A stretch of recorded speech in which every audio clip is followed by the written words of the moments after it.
ये भी बहुत बड़ी वैयावृत्ति है। आचार्य महान महान आचार्य भगवंतों ने ऐसी महान महान व्याख्या इस वैयावृत्ति की है।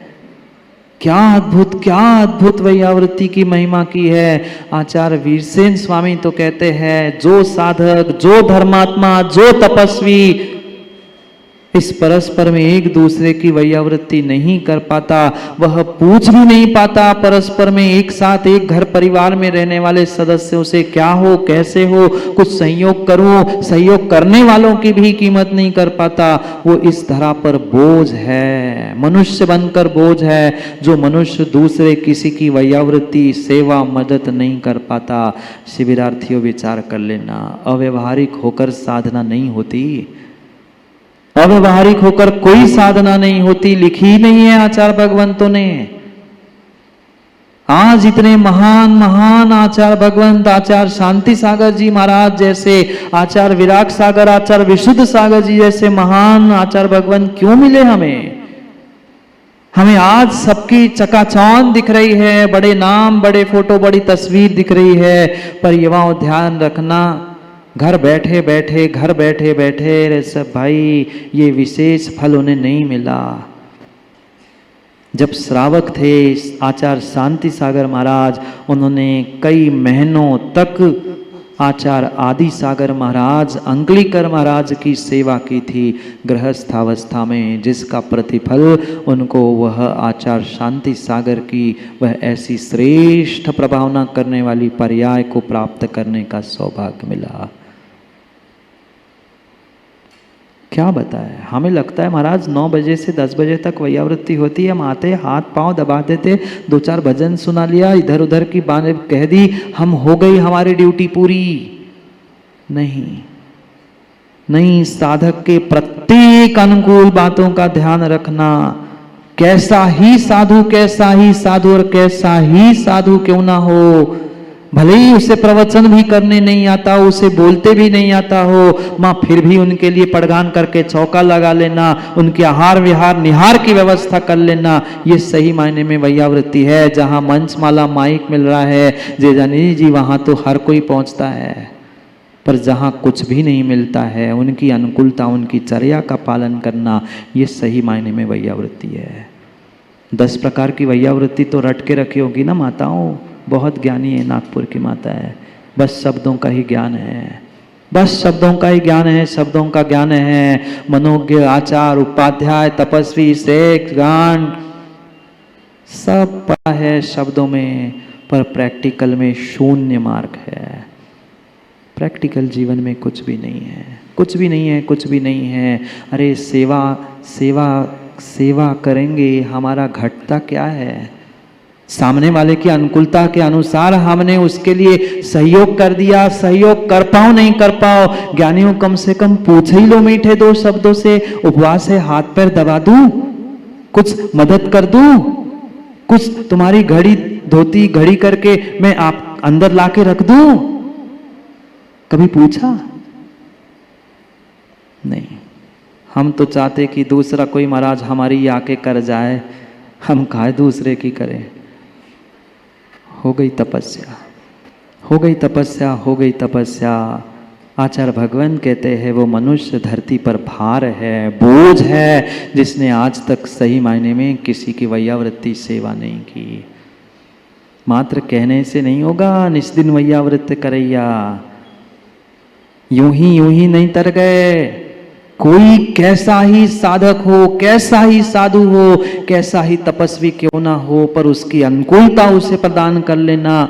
गलत कार्यों में नहीं तो कहे पाप की इच्छा कर रहा है तो पापों की पूर्ति कर दूं, नहीं, उसकी साधना में अनुकूलता बना लेना, भले ही वो गाली दे, भले ही चाहे वो कुछ भी करे, ये सही मायने में वैयावृत्ति है।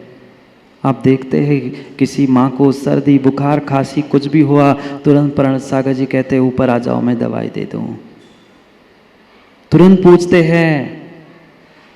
यही वैयावृत्ति काम में आएगी ज्ञानी, और कुछ नहीं। और कुछ नहीं, मात्र श्रावक ही श्रावक की नहीं, श्रावक साधु की नहीं, साधु भी श्रावक की वैयावृत्ति करता है। और आपने तो प्रणत सागर जी की वैयावृत्ति यहाँ भी देखी, वासी में भी देखी।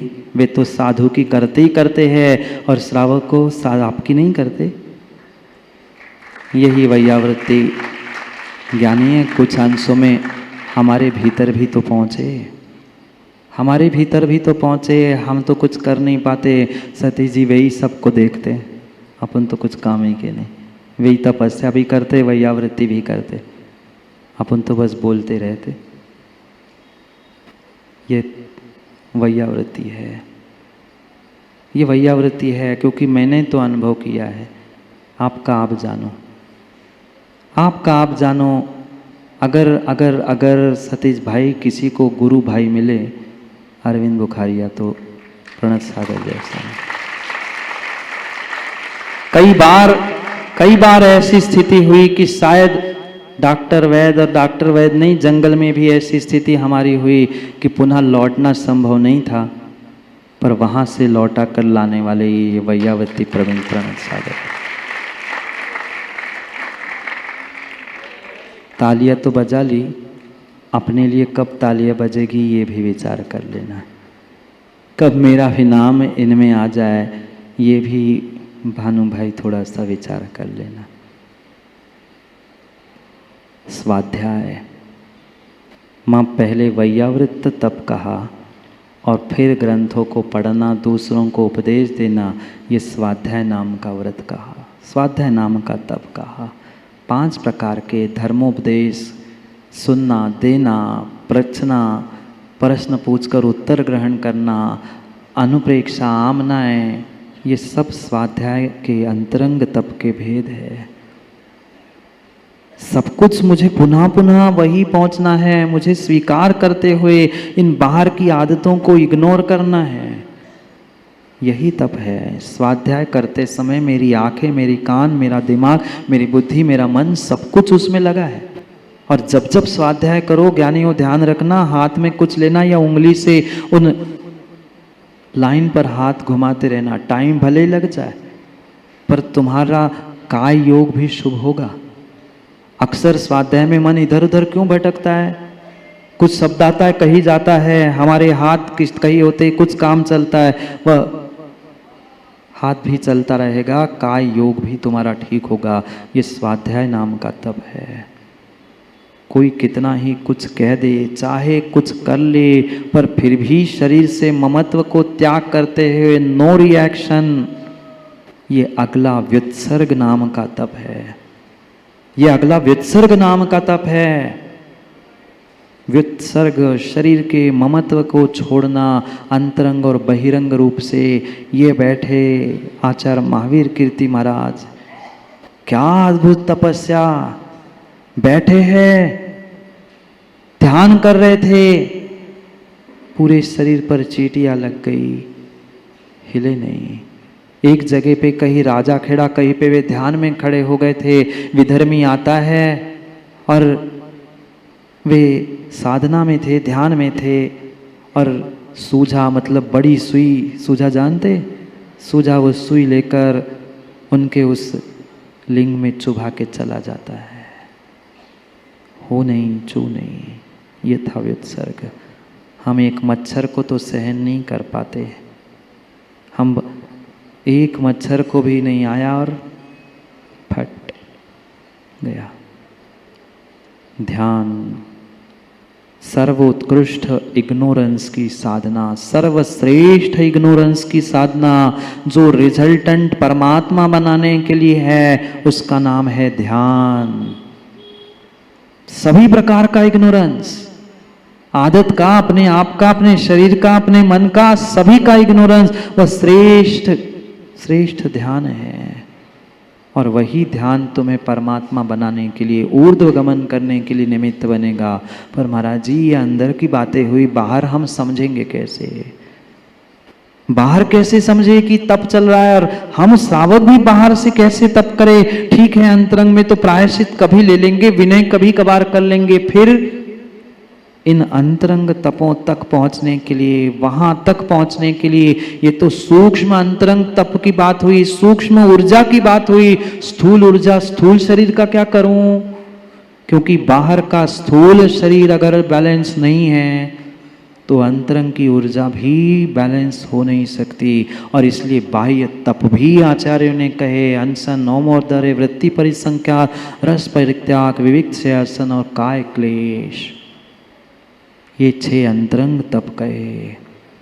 क्योंकि अगर अधिक भोजन करूंगा, रोज भोजन करूंगा, सुबह शाम दिन रात भोजन करूंगा, तो अपने आप वह ऊर्जा मेरी कहीं ना कहीं डिस्टर्ब होगी, अधोगामी हो सकती, विषय वासनाओं में जा सकती है। इसलिए भोजन ही नहीं करूंगा, जिससे अधिक ऊर्जा बनेगी नहीं, अनशन तप हो गया।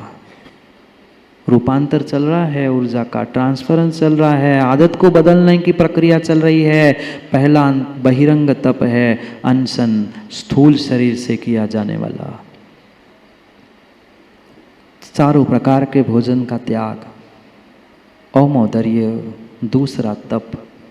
औमोदर्य भूख से थोड़ा सा कम खाना। भूख से थोड़ा सा कम खाना, हमें तो स्पेशल मिल जाए, हम तो जितना मिले और थोड़ा सा मिल जाए तो थोड़ा सा हिल के डुल के और 10 मिनट बेजा ठूस ठूस के खा लेते। कम से कम 1 ग्रास, 1 कौर भी कम कर लो, तुम्हारा तप होगा। पर नियम लेके जाना, नहीं तो भोजनशाला में अच्छा नहीं मिला, ठीक है आज हम कम खाएंगे, ऐसा नहीं। पहले से बुद्धिपूर्वक नियम लेके जाना। उत्कृष्ट औमोदर्य 1 चावल का दाना। मुनिराज जाएंगे चौके में, पड़घान होगा, सब कुछ होगा, पर उत्कृष्ट औमोदर्य, जल तो लिया और मात्र चावल का 1 दाना ग्रहण किया, पानी लिया और बैठ गए सामने। क्या क्या इग्नोरेंस होगा, क्या ऊर्जा का रूपांतर होगा, क्या तप होगा। सामने थाली दिख रही, फिर भी कुछ नहीं, 1 चावल का दाना लिया। ये उत्कृष्ट है। उत्कृष्ट नहीं शिविरार्थियों, जगन नहीं कर लो, 1 आध कौर, 1 आध ग्लास कम पानी, 1 आध टुकड़ा कम खा के आ जाओ। इतना खा लिया कि बस सामयिक में बैठते ही नहीं बन रहा। कोई पीछे टिक रहा है, कोई महाराज इसलिए आते ही नहीं, हम तो पहले क्यों माता हो। बढ़िया 1 आध घंटा गप्पे लगाएंगे, आधा घंटा सोएंगे, फिर आप आने के पहले ही आ ही जाते हैं। महाराज कितने ही प्रणत सागर कहते रहे, कोई फर्क नहीं पड़ता।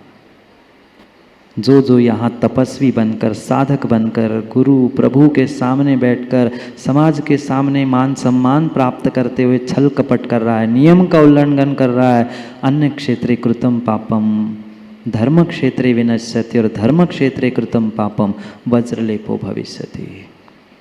अन्य क्षेत्रों में पाप करो, यहाँ धुल जाएंगे, पर यहाँ पाप करोगे नहीं धुलेंगे।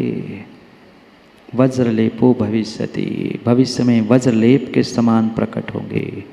वृत्ति परिसंख्यान, मुद्रा लगाते ही सोचकर निकलते हैं, आज ऐसी ऐसी वस्तु मिली, ऐसा व्यक्ति हाथ में कुछ लेकर पड़घान करते हुए मिला, तो मैं आहार ग्रहण करूँगा। उनके घर में जाकर, ये बहिरंग वृत्ति परिसंख्यान है। अंतरंग में भी आज चौके में मुझे सबसे पहले कोई आम खिलाएगा तो मैं भोजन करूँगा। हाँ, ऐसी भी विधियाँ लेकर मुनिराज निकले हैं अपने पुण्य पाप की परीक्षा करने के लिए। आचार्य शांति सागर महाराज एक दिन विधि लेकर निकले कि दरवाजे पर मोती बिखरे मिलेंगे तो मैं आहार करूँगा। अब मोती कीमती कौन रास्ते में बिखेर रहा है, आज असली गले में पहनने नहीं मिल रहा है। निर्णय किया रास्ते में पड़ेंगे, पड़घान के समय कहीं दिखे तो मैं आहार करूंगा। मिल गई वो बात अलग है, पुण्यात्मा को पुण्यात्मा की विधि मिल जाती है। 2 चक्कर 4 चक्कर नगर में लगाए, अब इतनी हड़बड़ महाराज की विधि नहीं मिल रही, ये करो वो करो, उठाते उठाते सेठानी के गले में मोती की माल बिखर गई और जैसे मोती बिखरे मिले मुनिराज आके थम गए। विधि है तो विधि है, नहीं है तो कुछ नहीं है। रस परित्याग, निर्ग्रंथ मुनिराज दीक्षा लेते ही एक रस का त्याग करके ही भोजन ग्रहण करते हैं। ध्यान रखना, ऊर्जा का बैलेंस चल रहा है। अब स्थूल शरीर का बैलेंस बता रहा है, क्योंकि वहां तक नहीं पहुंच पा रहा है, इतना तो कर लूं। रस त्याग, रस का त्याग कर लेना। वह नमक मीठा आदि जो रस का है, जिसे आप रसी कहते हैं, एक एक दिन नहीं जीवन भर के लिए त्याग करते हैं।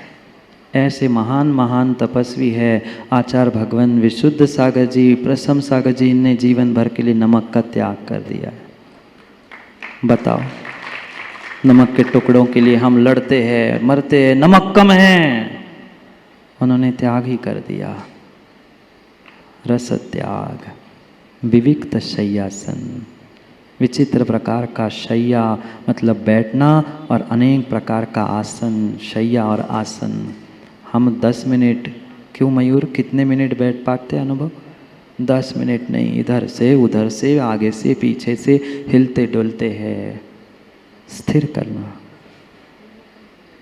स्थिर करना, स्थिर करना। बैठे बैठे ही सोने लगते हैं, सोते सोते ही खड़े होके चलने लगते हैं। कोई विवेक नहीं, कोई विवेक नहीं, कोई विवेक नहीं। विविक्त मतलब विचित्र विचित्र प्रकार की शय्या, शय्या यानी सोना, और आसन यानी बैठना। बुद्धि पूर्वक लगा के बैठते हैं, घंटों घंटों, 2-2, 4-4 घंटे बैठे हैं, सो बैठे ही है।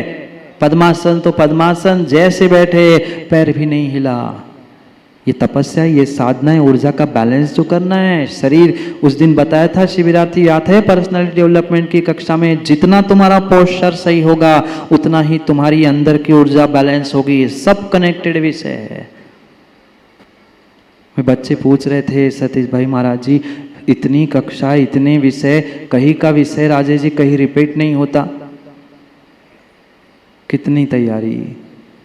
हसत ये बाहर की नहीं, ये मात्र मात्र और मात्र गुरु की अनुकंपा और गुरु भाइयों की साथ है जो इतना कुछ मैं कर पा रहा हूँ। ये मेरा नहीं, इन विशेष वैयावृत्ति करने वाले साधकों की ही ये फलीभूत प्राप्त होने वाली ये व्यवस्था है। मैं तो बस बैठ जाता हूँ, शुरू हो जाता हूँ, ऐसा नहीं है। तैयारी तो सबकी चाहिए पड़ती है, और मुझे पता है कि बिना तैयारी के पंकज भाई कभी कुछ नहीं होता। जितनी अच्छी मुकेश तैयारी होती है, रिजल्ट भी उतना ही अच्छा होता है, उतना ही अच्छा होता है। इसलिए अभी मनुष्य बने हो, अच्छी तैयारी कर लो, कभी भविष्य में निर्ग्रंथ और कभी भविष्य में परमात्मा भी बन सकते हो। आज तैयारी कर लो। काय क्लेश नाम का वह अंतिम तप है। समय हो गया है, बस अंतिम तप कह के अंतिम विराम लेता हूँ। काय क्लेश, काय क्लेश यानी शरीर को बुद्धिपूर्वक क्लेश दे देना। बैठे हैं सो बैठे ही है, खड़े हैं सो खड़े हैं। ऐसे महान तपस्वी हुए, वे प्रतिमा योग धारण करते हुए महीने महीने, 4-4 महीने निर्गंध मुनिराज पहले एक जंगल में किसी वृक्ष के नीचे खड़े होते थे। आज उतनी शक्ति नहीं है, पर कुछ घंटे, कुछ मिनट, कुछ समय तो अपने आप को, अपने शरीर को, अपने आप को बैलेंस करने का प्रयास करें। ऊर्जा के रूपांतर के साथ समय पे मिलने का प्रयास करते, क्योंकि समय पे किया गया काम समय को दिलाता है। बोली भगवान महावीर स्वामी की।